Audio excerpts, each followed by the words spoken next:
welcome to Vantage Point. I'm Marcia Boyles, and as always, I'm joined by my co-host, Kathleen Taylor. Kathleen is the clinical social worker at our medical center. Kathleen, we have not been in the studio together since March. I know. We're both glad to be back and not Zooming.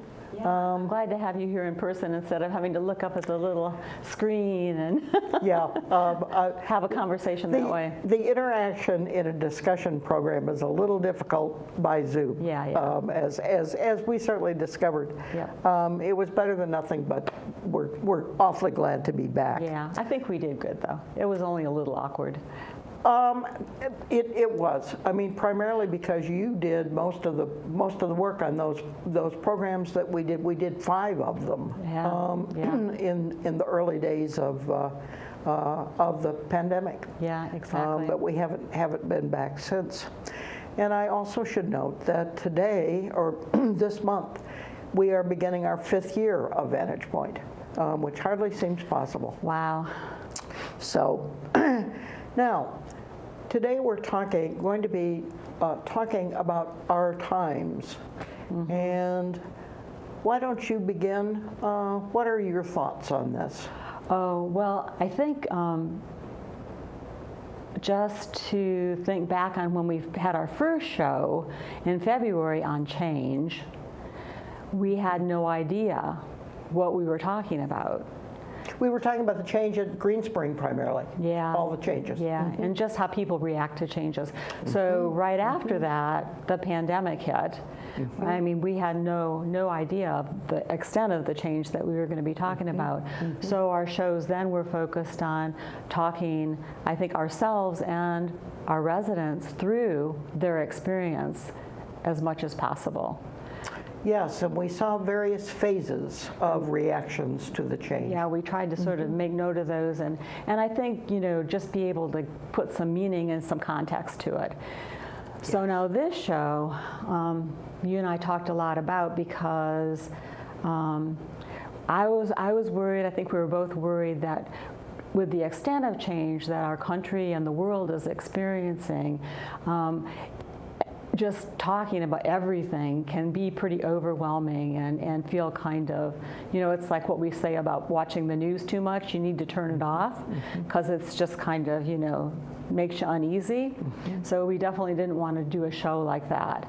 So I think what we're going to try to do with this is really kind of what we've been doing all along, which is to talk about change.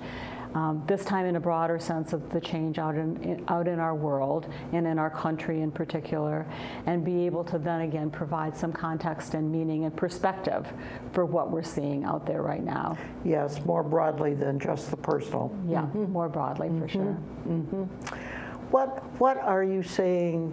What are you seeing specifically happening that you think we should be particularly aware of here? Are there any particular areas? Well, I mean, I think everything is worth talking about. How we don't have sufficient time ever to talk about all those things. Well, we aren't going to do an all-day program. I wish we could, but I think that what you and I have been talking about is that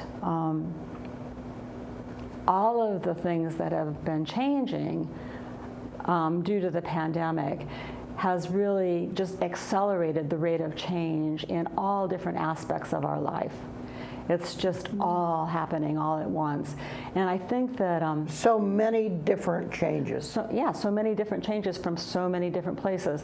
Now what we kind of know is that change is always happening, but I think the pandemic has just sort of created almost like a pressure cooker effect that all of the changes, all of the different developments that are happening in all the different areas have just it's just like everything has just been so much more, and that's created a lot of I think destabilization for people, and then as a result our country and the world as well, that there's a lot changing so quickly that we don't know what's going on.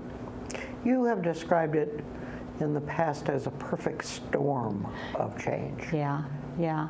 I think that what has happened is that trends that would have naturally developed over time, changes in, examples would be, changes in technology, changes in healthcare, changes in how we connect with one another.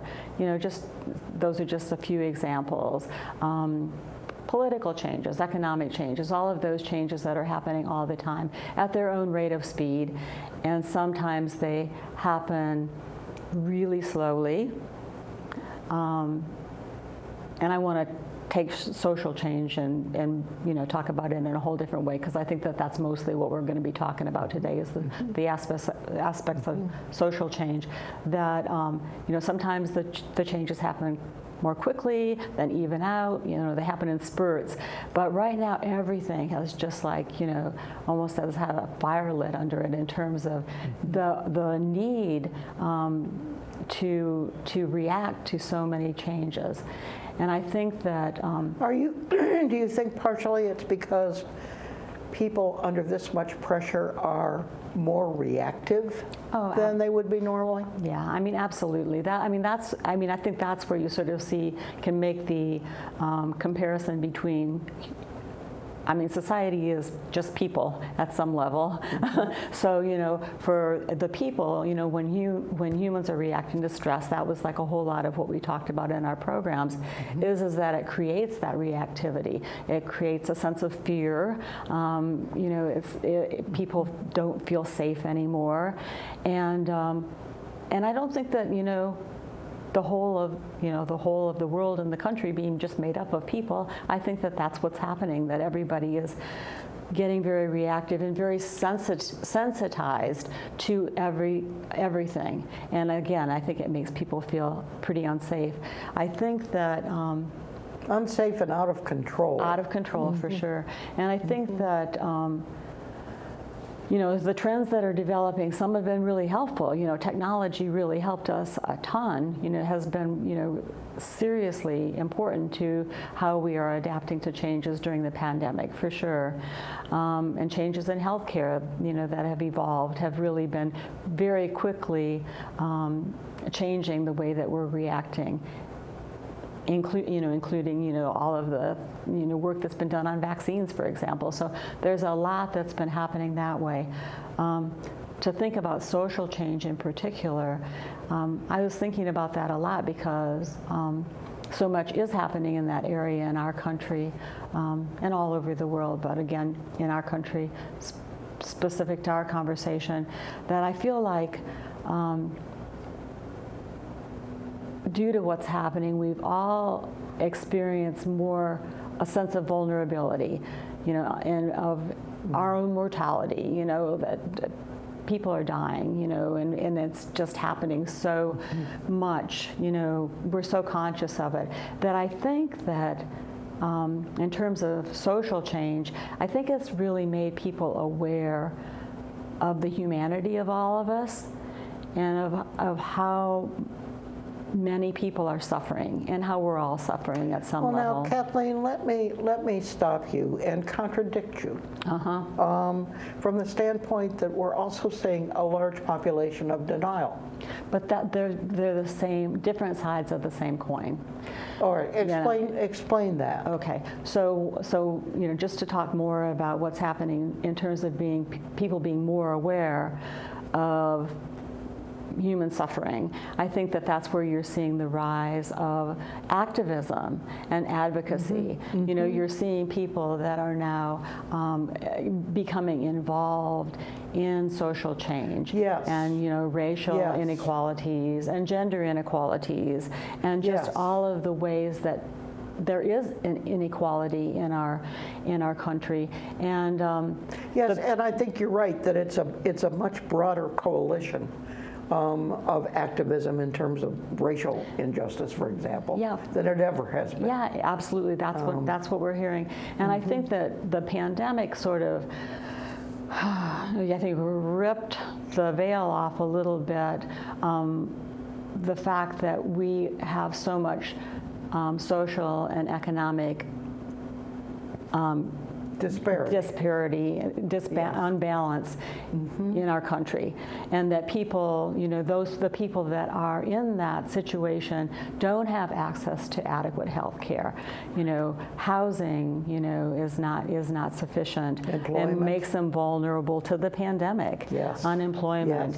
Yes. Just all the ways that people need to have the ability to care for themselves are limited for certain people. Yes. And I think that has just, really come forefront in people's awareness much more. And then to your point, because some people don't want change. They, when change is happening, they cling to the old ways.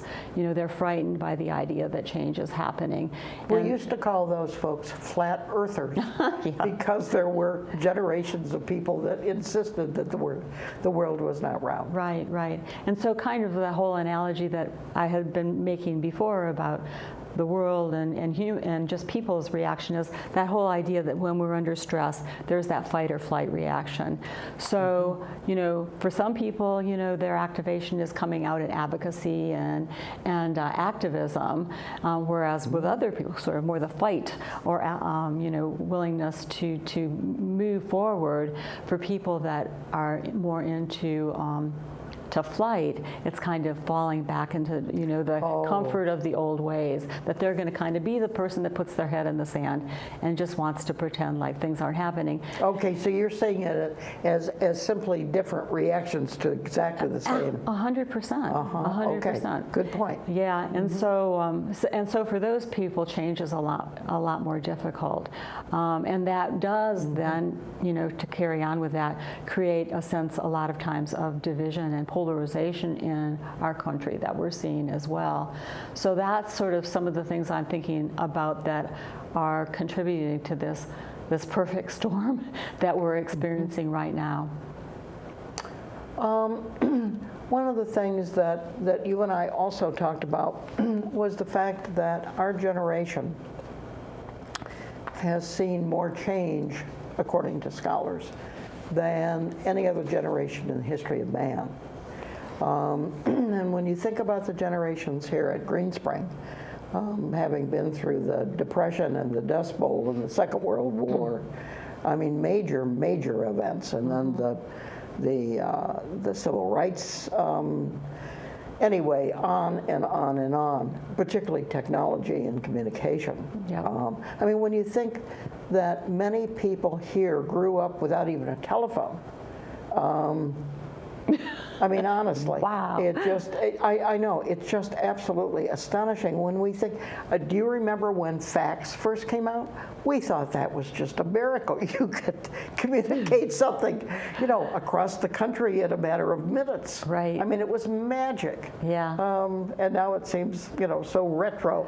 Right, but yeah, I mean, all that, the technology stuff is really, I mean, in terms of connectiveness, that has really, it has helped us so much. And, you and I have talked about the fact that I think even some of our residents that have been a little reluctant to, embrace the new technology, they were jumping right in when it came to the idea that they might be able to, interact, face to face, even though it was through Zoom or FaceTime or something like that. Yeah. That people were really doing that, and then they were like, "Whoa, this is so good." Yeah, so many people have started using those forms of communication, and also I think more on Facebook. Yeah. Yeah, absolutely. Some of the social media. Yeah, social media has clearly been significant in all kinds of ways.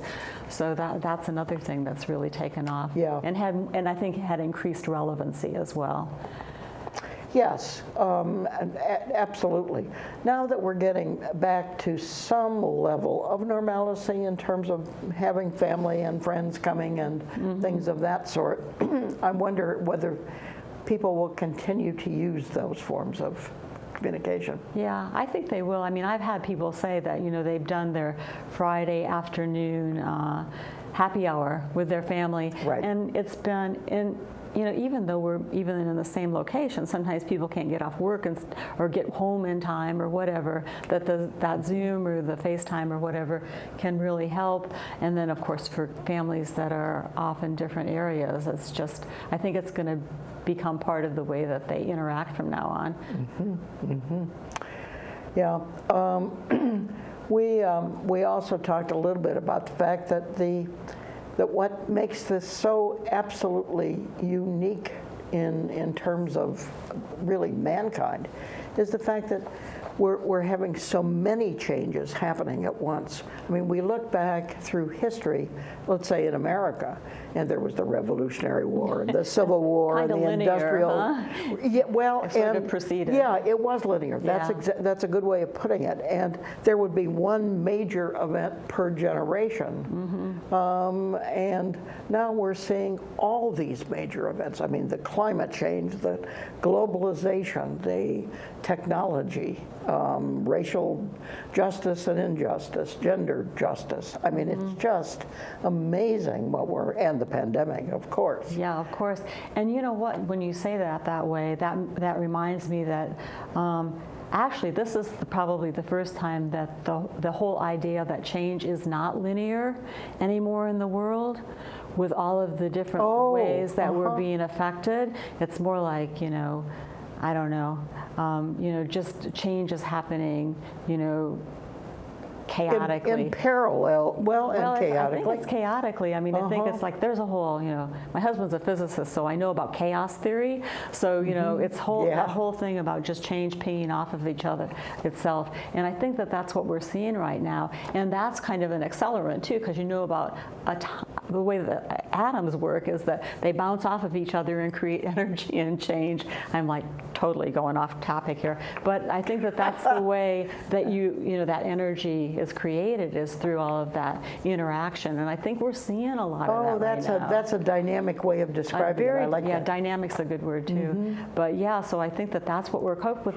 And for those of us, that are more linear thinkers or more, not liking that, so much happening all at one time, it's a huge adjustment.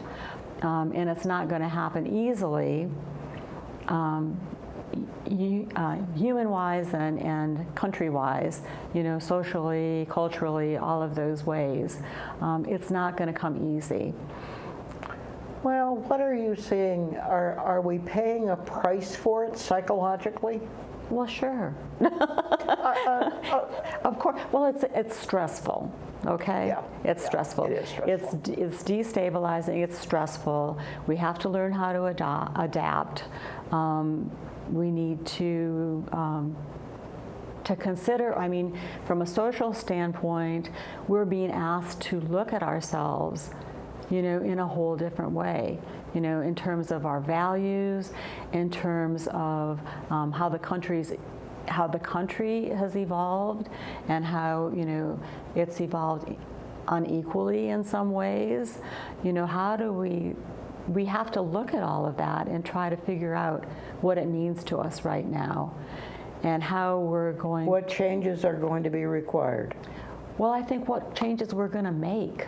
I don't know that there's anybody requiring us to make changes. We have to make our own individual choices about how we act to be able to bring forward those positive changes that we hope we will be able to see in our society in the future.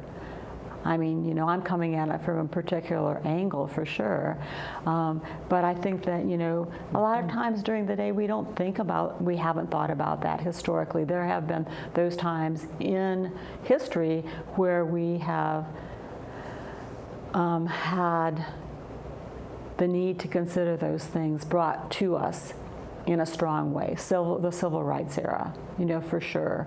Vietnam, another one, where the country was not on the same page. No. And we had to figure out how to move forward from there. I think this is probably going to be, right now, certainly the most significant moment in our history as a country in terms of the choices that we have to make. Yeah, and in so many different areas, it's just a little overwhelming to even consider. Oh, I mean, it's a lot overwhelming. It's, and I think that it's painful. And I said to you, a while ago, I'm being reminded of this saying I heard a long time ago, which was, there's no creation without destruction. No creation without destruction. Right, right. That we have to, sometimes things have to blow up before we can start over again. And I don't want to talk about it, in terms of violence or anything like that. That's not what I'm talking about. But it's just the idea that if the old ways are, turning out to be not productive, not constructive, not healthy, not contributing to all persons' quality of life and well-being, then we need to look at that. And again, I'll make the analogy. That's what I do in therapy.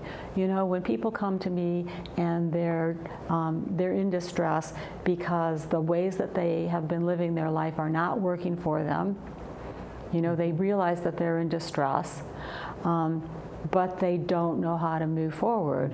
And the way that I do it in therapy is to help them look at the ways that they think and the ways that they are behaving and consider the possibility that those are not helpful or healthy for them, and that they need to think about how to adjust the way that they are seeing themselves and their place in the world to be able to move forward and have that good quality of life and sense of well-being. And that process for the individual is really, really hard. Even knowing that when they get to that end point, what the goal is will be that they'll be in a better place. And I think that that's our societal challenge too, is to go through all this pain of the change and the destruction and the consideration of changing the old ways in order to be able to get to a better place. Yeah, the question is society willing to do that? That's always the question. And I think we don't know. It also reminds me of the Chinese curse, ancient Chinese curse, which is, may you live in interesting times. Yeah, definitely. Yeah, I mean, I think we're all sort of yearning for that historical perspective. It's like, well, it'll be really great, to be able to look back on this, in 5 years or 10 years. And I guess we're all assuming that we're going to be looking back on it from a better place, right, where all of this has resolved. That's not a given. Right. But, I think we're also looking at it from the idea that first we'll know how it turned out, which will be great. The suspense will be less. Because that will be very reassuring. I don't know, again, it might not be reassuring. Well, and there may still be a number of areas that are still hanging at the end of 5 years that we don't know really where they're going. Oh, definitely.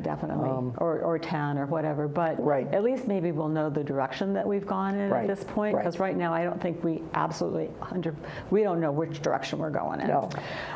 So at least then there'll be the distance, a little bit of distance, that we'll have an ability to kind of analyze things a little bit from a cognitive standpoint instead of a reactive standpoint where we're not analyzing, we are just acting and behaving. So that'll be interesting. Well, and hopefully in 5 years we won't be wearing masks and we'll actually be hugging and, visiting with friends. Yeah, family. Yeah. Well, at a minimum, but I know that we all are wishing for many more changes, that are indicative of our human needs, our humanity, and our ability to connect with one another and support one another in a positive way. Yeah. I mean, that's what it's all about when it comes down to it. Yeah, and there's certainly, as you're pointing out, are very encouraging signs. I think that the whole notion of the activism is one that was kind of unexpected in some ways. Yeah. I mean, it really was. It's been dormant really since the, what, 70s? Yeah. The 70s, really. Yeah. I mean, I think the grassroots movements have still continued, but certainly, at this high level. And certainly, I mean, I think that a lot of the different movements have kind of come together. They seem to have. So, equality for all people, as opposed to, the gender or the racial or, the, other kinds of different movements that have been occurring. So I think that that recognition that we're all in it, I mean, we've used that term about the pandemic, but, also just about all of the changes that we're going through, that if we can recognize that we're all in it together, and that if we're able to support one another in positive ways, then we'll all be better for it. Yeah, there seems to be a new definition of and sense of community that we're saying. I mean, community used to be rather narrow, I think, in most people's minds, in terms of, it was people that looked like us. Right. Yeah, and I mean, I guess too, just like we're talking about globalization and the world seeming closer, with everything that we're doing, and social media certainly has a lot to do with it, that we're, what's happening on the West Coast and what's happening on the East Coast, everybody knows it right then at the same moment, right. Pretty much. So we're all experiencing it pretty much at the same time. So I think that, that's all taking, I mean, it's all contributing. That's what we're talking about. Everything is kind of pinging off each other. Yeah, it is. In how we're learning about things. So anyhow, I think that one last thing I should say, Kathleen, we are in the process of putting together a That's Life program with a fairly lengthy skit on the whole issue of I'm calling it casual prejudices. Oh. What we grew up with, and particularly in terms of racial and gender equity. Yeah, that'll be great. Yeah, I hope so. Yep, I'll look forward to that for sure. Thank you. So anyhow, well, I'm so happy that we were able to do the show in person. It is easier for me, that's for sure, but just having the interaction and be able to actually talk to you. Yes, it just you. makes such a difference. I think we forget sometimes that people read each other in terms of their body language, the eye contact. Yeah. Well, we ping our ideas off of each other, so that's how we. That's how we generate our energy. Yeah.